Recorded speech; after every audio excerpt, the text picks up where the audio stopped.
Hey guys, MLP fan 3991 here, and before I start going into depth of each of the seasons of My Little Pony, Friendship is Magic, I want to briefly talk about My Little Pony cartoons throughout 5 generations.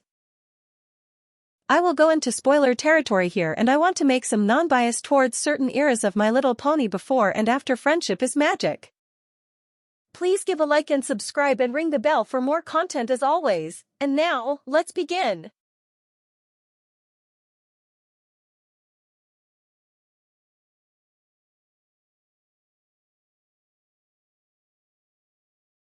Generation 1 of MLP started out as girls' toys of cute little horses being created in 1982 and were launched in 1983 by Hasbro. With the merchandise sales skyrocketing, they followed many if not all kids' toys of the 1980s like the Transformers, the Care Bears, and the Cabbage Patch Kids. Quickly, an animated special was made in 1984 called Rescue at Midnight Castle and was the first ever animated media with My Little Pony characters. It was nothing that special other than it was a bunch of ponies seeking help with a human girl named Megan who would help them defeat the evil T-Rex. It was an okay pilot but wasn't anything I would say on the levels of Friendship is Magic awesome. That was followed in 1985 by Escape from Katrina. It had a similar premise to Rescue from Midnight Castle, only here the villain is a feline sorceress whose goal is to use the ponies to create a magic potion. Megan comes back and rescues a baby pony and frees magical creatures called the Bushwoolies. Oh, and there are sea ponies too. Okay. Then after the success of the 2 specials and with the first official series, My Little Pony and Friends already in production, the first ever My Little Pony movie, simply titled My Little Pony, the movie, no not that one, was released in theaters in 1986. The plot of the movie is that Megan and the ponies must stop an evil witch named Hydia and her 2 daughters Draggle and Rika from creating a purple goo called the Smuzz, which will greatly affect Dream Valley, home of the ponies. The movie is okay-ish.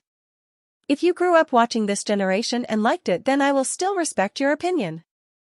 It did have some celebrity voices like Danny DeVito, which I thought was pretty cool. Also, this generation has Spike in it, and he would pave the way for the Spike we know in Friendship is Magic. My Little Pony and Friends was a 2-season animated series that followed even more adventures of these ponies which didn't have much character or personality but had a lot of names that I'm sure didn't make it to G4. Anyway, they do still encounter trouble and more villains, but none of them are that interesting or as great as we would get later.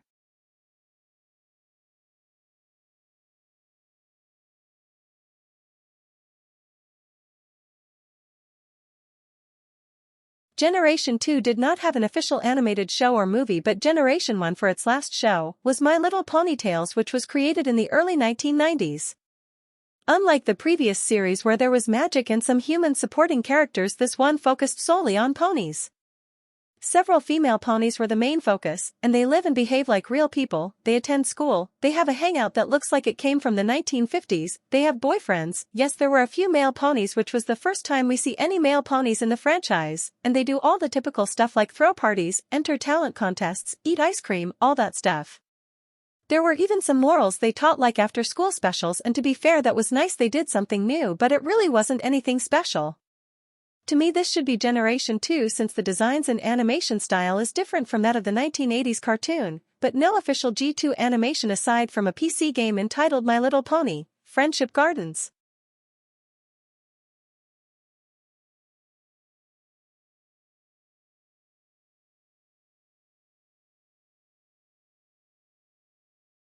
Generation 3, which didn't come out until 2003, started what many people would assume this series is targeted towards, and that is young girls like really little preschool kids, and for most of this generation it was nothing but cringe for me, since I was a girl who didn't play with girls' toys that much and I was a tomboy disgusted even by Barbies.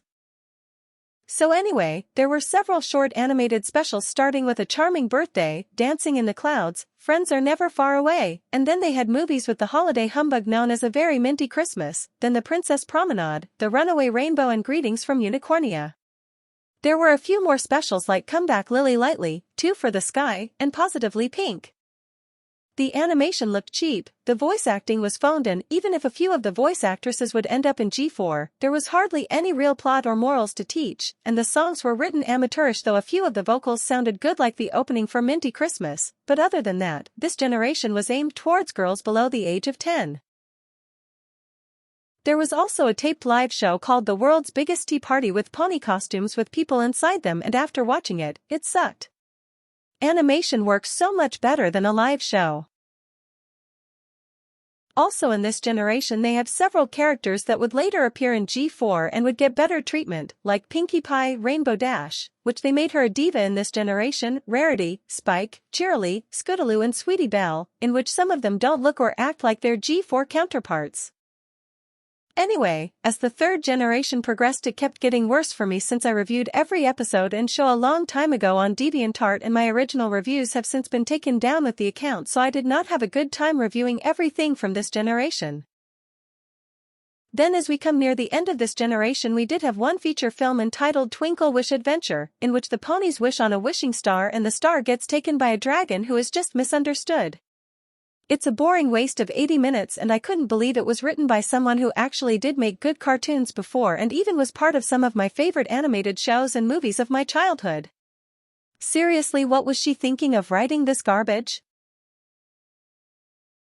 But anyway, Generation 3 was still not over yet, and it was 2009 when Twinkle Wish Adventure came out, and we still had some more animation from this generation, which I would call G3.5, which, like with Generation 1, they have new designs and animation with a couple of shorts called Sweetie Belle's Gumball House Surprise and Pinkie Pie's Ferris Wheel Adventure, none of which are fun and exciting. But oh boy, they saved the best for last. They had the ponies become babies for some reason in Once Upon a My Little Pony Time, also known as Newborn Cuties, in which the characters are freakishly bizarre-looking infants, and 2 shorts over 2 rainbows, and so many ways to play were just.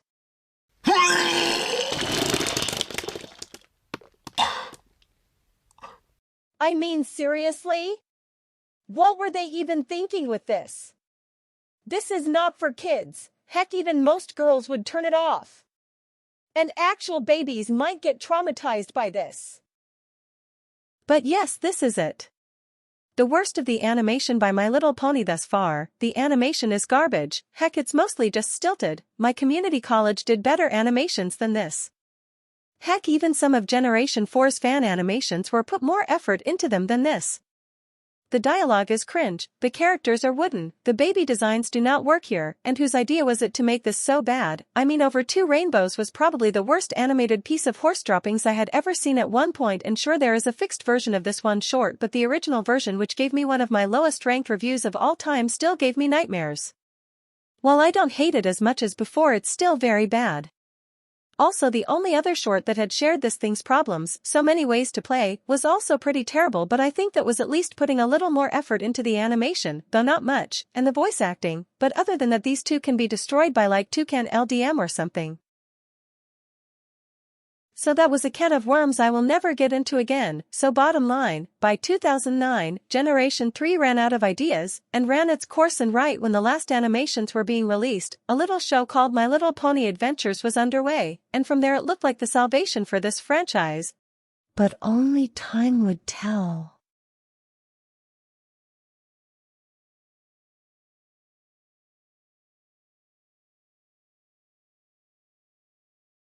After nearly 30 years of mostly marketing towards girls, My Little Pony seemed like it was only going to appeal to that demographic for eternity, with a few adults and few boys liking the toys. But Hasbro was going to launch Generation 4 with the little help of Lauren Faust, veteran of the animation industry, who was pitching Hasbro a show that would help make this franchise sell to people and not just pander towards girls, and that came in the form of the pitch bible for a show then called My Little Pony Adventures, Into Something is Magic. I think it was Friendship. In 2010, Hasbro and Discovery Network decided to turn the Discovery Kids channel and revamp it as the hub, and on October 10th of that year, My Little Pony was set to define an entire generation and would bring the term brony into the mainstream, and with a legion of fans that even to this day still glorify the stories and lore of what Lauren Faust had helped create during when the franchise seemed to have lost hope. And that, ladies and gentlemen, is when we got Friendship is Magic. I was not a little kid anymore at this point. I was 17 years old and started my junior year in high school when this show came out, so at the time I thought it was going to be just for younger girls like my little sister at the time, But once she started watching it, she convinced me, so I have to thank my sister for introducing me to this show. Taking a girl's fantasy and run with 6 main characters who are well defined by their designs, personalities, and even vocal performances, we got Twilight Sparkle, Rarity, Rainbow Dash, Pinkie Pie, Fluttershy and Applejack, who go on adventures in the magical land of Equestria, overlooked by Princess Celestia, Twilight being a magical pony who is gifted, and has a dragon named Spike as her assistant, and her goal, to learn about friendship. Throughout the series, Twilight goes through many adventures, and so do her friends, and they each have goals and hobbies and special talents that make up their cutie marks: honesty, royalty, laughter, kindness, generosity and magic. Of course they would go on Lord of the Rings / Harry Potter style adventures, but still have musical numbers and fun animation and some pretty wicked villains, and memorable side characters as well. So there is everything in this series that the other series couldn't do, and that is make it for the fans but also respect their intelligence and give them linear and continuing storylines. If you followed the series throughout its run from 2010 to 2019, the show had 9 seasons, a feature film which was entitled My Little Pony, the movie, which I thought was pretty good though not great, and having a spin-off franchise called Equestria Girls by having the characters seen as humans, and it's such a fan base. It's amazing that aside from also marketed by Hasbro with toys and comics along with the series, they had so many fan animations, fan fictions, theories, and more. It's called brony culture, and I'm still glad to be part of it, but of course though I want to still make this video relevant. But anyway, Twilight Sparkle went from a student to a leader and became a princess, and she and her friends also had grown up and gotten their dreams fulfilled.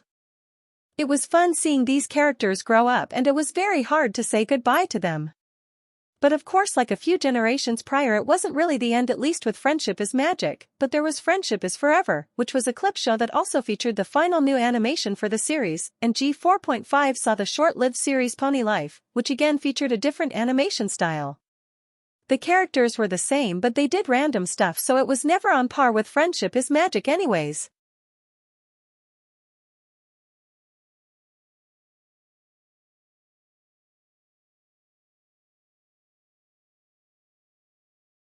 So after an amazing run of Generation 4, Hasbro decided to go ahead and launch Generation 5 after Friendship is Magic. At first it seemed like it was going to be a reboot of G4, but it was going to be totally different and be set after Friendship is Magic at least by 1,000 years or so, where the magic and friendship had been forgotten by Equestria, but a brave group of ponies would set out to return the magic, with the first time we had CGI in the franchise with My Little Pony, A New Generation, which premiered on Netflix in 2021. The movie was the pilot to 2 series and featured new characters that were totally made for this generation.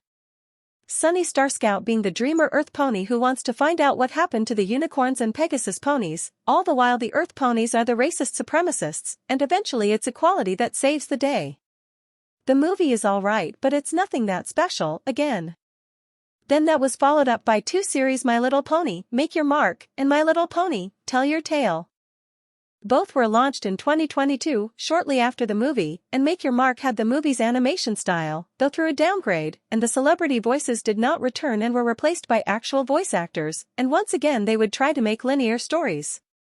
Tell Your Tale was 2D animation done in the Flash style, though through different designs from previous generations.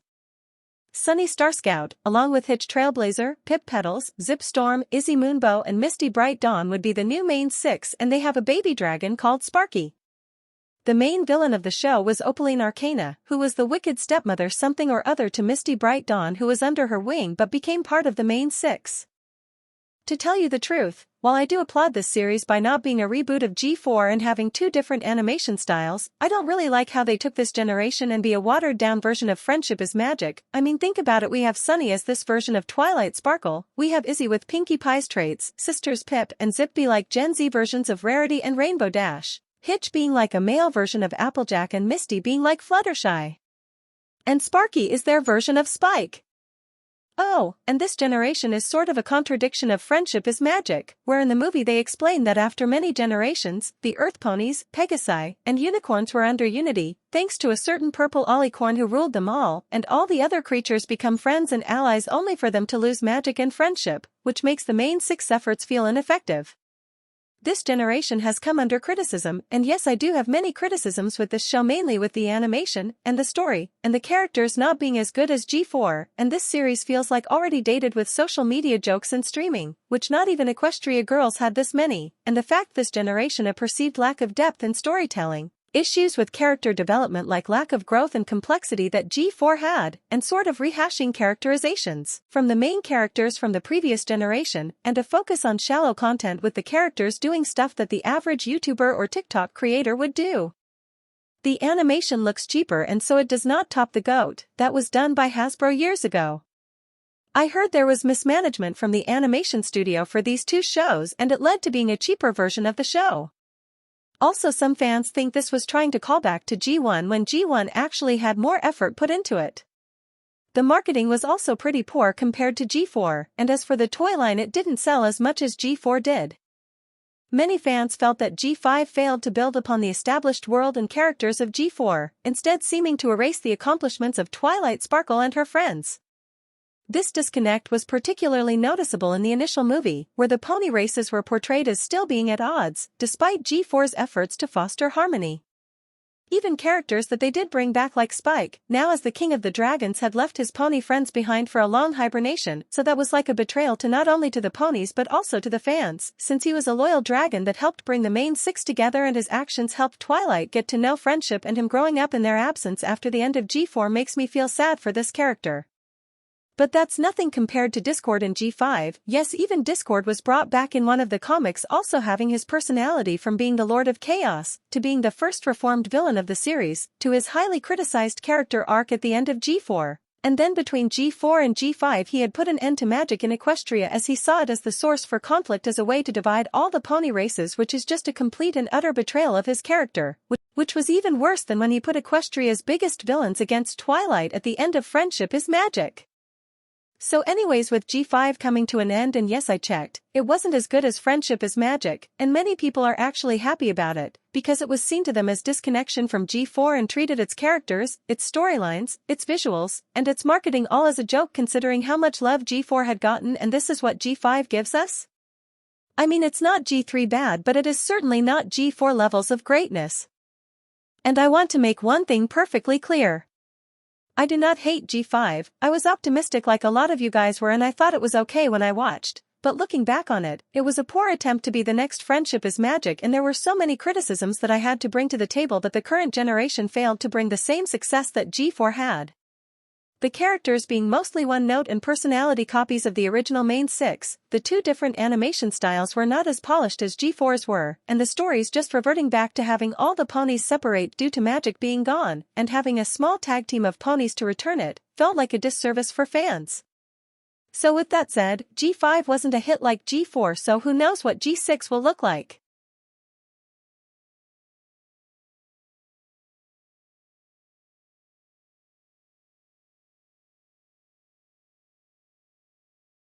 And here is my rankings for each of the generations.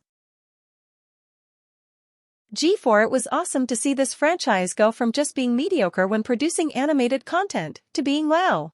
This is amazing. It's a complete 180 from what we were used to and expecting, so it's a win-win for me, or us, I should say. Friendship is Magic rocks, and so does Equestria Girls.